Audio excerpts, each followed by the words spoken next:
Hi everybody, this is Jason Hires. This is another edition of Jason's Playlist.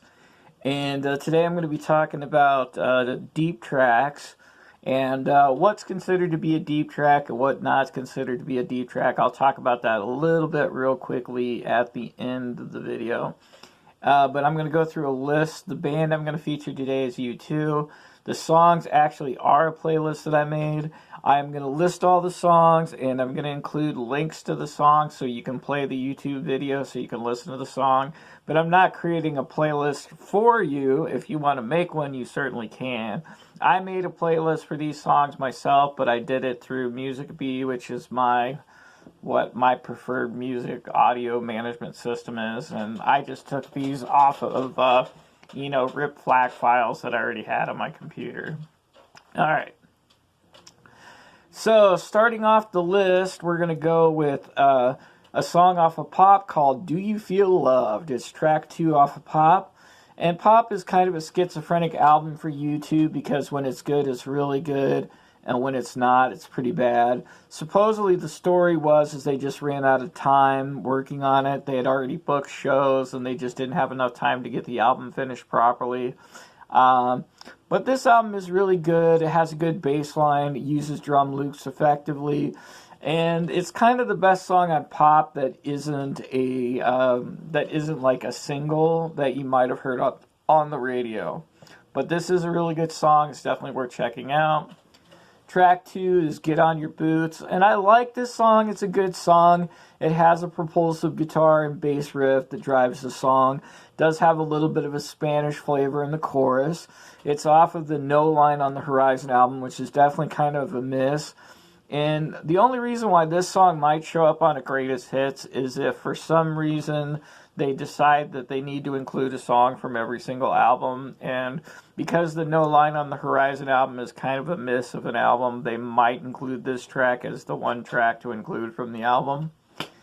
Next we have All Because of You, and the U2 specifically cites the Who as an inspiration for this song, and the use of power chords, which is very much a Pete Townsend device, who is the primary songwriter and guitar player for the Who, does reinforce that idea. This is a good song. This would be a top-notch song for a lot of other bands, but for this band, it's just a really good song. And this is off of How to Dismantle an Atomic Bomb, which I will talk about a little bit more at the end of the video too. All right. Next we have Wire. Now Wire comes off of the Unforgettable Fire album, and this is a good song. Now when we think of Unforgettable Fire, we think of In the Name of Love and Bad. Those are the two songs you really think of. But this song has a classic technique of the Edge using his really tightly repeating echoes on his guitar to really create a strong percussive effect. And the big thing about Unforgettable Fire is it's the first appearance of Brian Eno and Daniel Lanois as the production team for U2, and they basically are the key producers for U2 and their best work. This is the album that directly is in front of Joshua Tree, which is their big breakout hit. And this is kind of one of the songs that definitely points in the Joshua Tree's direction, even though it's not quite at Joshua Tree level yet. Next we have Volcano, which is off of Songs of Innocence. And this is a really good song that represents the strengths of the album. And the thing that I like about this song is it breaks away from like the usual U2 song template and kind of does something that's a little bit different for U2. And it's nice hearing U2 stretch their legs out a little bit and kind of move to slightly different directions. And I really thought that, generally speaking, that Songs of Innocence did a good job of this overall, which is why I think it's a pretty good album.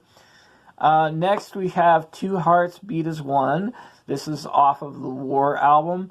And this is a song that probably should have been a big hit.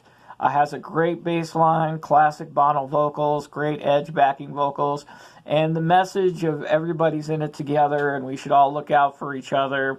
Especially he's talking a lot about black and white, which seems really appropriate in today's world given everything that's going on in Minneapolis right now. you know. So it seems like a good song to include. It is a really good U2 song, and it's not one that would show up on a greatest hits.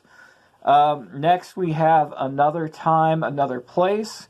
And I really like this song. This is one of my all-time personal favorite U2 songs that will never make a greatest hits. And they don't ever really play this one live, and I kind of get it because it's difficult to play live because there's a lot of harmonics on the guitar, and playing harmonics on a guitar is just difficult to do consistently. It's real easy to flub it, so I can see why they don't usually do this one live. But there's a really one of Edge's better guitar solos of all time is on this album, or on this song. The build-up at the end is really strong, and this is off of their very first album, Boy, and this is just a really good song. Another song I want to talk about is Exit, and Exit is buried deep in side 2 of the Joshua Tree, and it is easy to forget about this song. When we saw U2 live during the Joshua Tree tour, where they did all of the songs on the Joshua Tree, they really used this song to ramp up the intensity towards the end of the Joshua Tree set.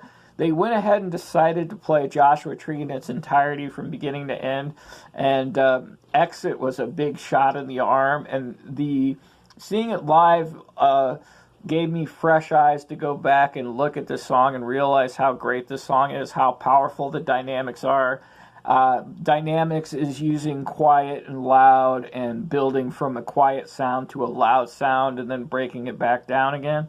It gives it a good diversity, and it's a really strong song. It's definitely worth listening to again if you haven't listened to it in a while. Next song we have is Blackout, and this song is off of the newest U2 album, Songs of Experience. It has a good, strong bass track, and the drums really drive this album. If you listen to the two albums, Songs of Innocence and Songs of Experience, Songs of Experience is definitely kind of a miss, in my opinion.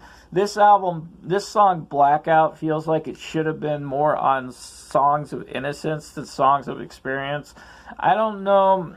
U2 has this drive to try to create things with like pop producers and make more like pop sounding songs, and I don't really like that. I wish they would just be a rock band and make rock records and do what they do best, because frankly there's so many crappy pop songs out there that I really don't need to hear more. There's so many of them, and most pop producers are terrible. I mean, maybe Phineas O'Connell, who's the producer for Billie Eilish, maybe, but most of them are just terrible producers. The next track I'm going to talk about is New York. New York, a friend of mine who complains that any song that U2 does about a city or a place is a terrible song, but I disagree with him for this song. This is off of All That You Can't Leave Behind, and it feels like it could have been on the Unforgettable Fire album. And basically, it builds up to this really big sound. When you finally get to the chorus, it has this really big sound. And it's an excellent display of Larry Mullen Jr.'s drumming. He's a very diverse drummer, one of the more interesting drummers. And I've been having fun trying to play along with Larry Mullen's drums a few times. And sometimes he legitimately confuses me. Next, we have Like a Song. This is also off of War. And I'm not sure if the vocals are double-tracked or if Bono and the Edge are singing together, but has really great vocals. The vocal harmonies are one of U2's secret weapons, and it's really strong on this one.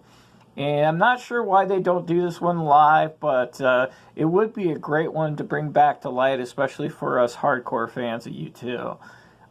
Next song I'm going to talk about is Original of the Species. This is from How to Dismantle an Atomic Bomb. This is not the album ender, but it probably should have been. Has a really strong vocal performance by Bono. And when Bono gets to the end of the track and he starts doing the doo-doo, doo-doo, doo-doo, doo-doo, that's just a really powerful moment when you listen to it. And finally, we get to the last song in the playlist. And at the very end of the video, there's going to be a listing of all the things. So if you watch the video all the way to the end, you'll see a list of all the tracks from beginning to end, okay? So if you want to see the whole list, and they'll be listed in the comments below with links to all the videos in YouTube. So the last song is Stay. Now, Stay is probably a greatest hits track and not really a deep track, but it's such a great song. It's such a great vocal performance by Bono, and it's a really good ender, and that's the biggest reason why I picked it. It's just good.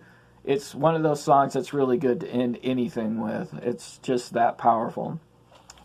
All right, so please note that the two albums that I picked two tracks from are War and How to Dismantle an Atomic Bomb. Hint, hint, those albums are underrated. So if you're looking for more songs like these that are good U2 songs that probably aren't going to be on greatest hits collections but are really good songs, those are good albums to look at. And I want to talk real quick about deep tracks, because I know some of you would not consider these to be quote-unquote deep tracks because they're not like obscure B-sides or something along those lines.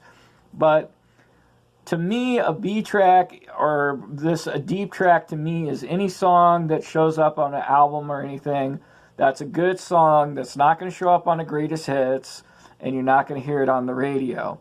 And all of these songs, except for maybe Stay, I would say qualify for that pretty well. So I hope you like this list. Please leave comments.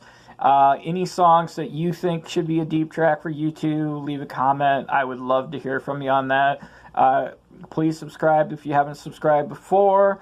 I appreciate you guys watching these videos. Thank you very much. And take a listen to these songs, because they're all good songs. Trust me on this. All right. Goodbye.